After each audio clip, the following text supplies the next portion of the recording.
पहिला मुद्दा उपदेश म्हणजे काय तर आता ज्याच्याकडे ज्ञान आहे तो ज्ञान त्याच्या अनुभवाद्वारे तो दुसऱ्या व्यक्तीला देतो त्याला महाराज म्हणतात उपदेश बरोबर। आता दुसरा पॉइंट उपदेश कोणी करावा मला ज्याच्याकडे त्या ज्ञानाची संपूर्ण माहिती आहे ना त्यानेच मला उपदेश करावा इतर कोणीही उपदेश करावा नाही।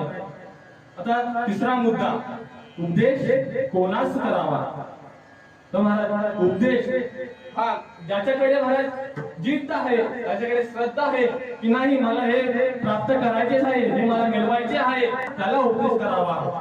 तर मला सांगा महाराज आपला पालथा मडका आहे त्या मडक्यात किती पाणी ओतलं तर तो भरणार आहे का नाही ना। कधी अविश्वासी त्यांची बोध करायचा व्यर्थ आपली वाचा शिरवू नये नाथ महाराजांच्या हरिपाठातला हा भाग आहे।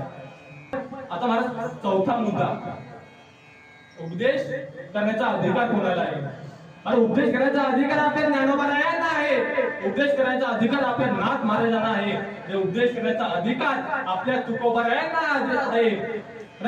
तुकाराम सांगतात की ज्यांच्याकडे अनुभव आहे ना त्याने स्वतः उपदेश करावा तुका चाकोनियासारखे माझा अनुभव आहे तुकाराम महाराज म्हणतात मला अनुभव आहे अरे असे असे तुकाराम महाराज यांच्या नावातच महाराज यम महाराज कापतो।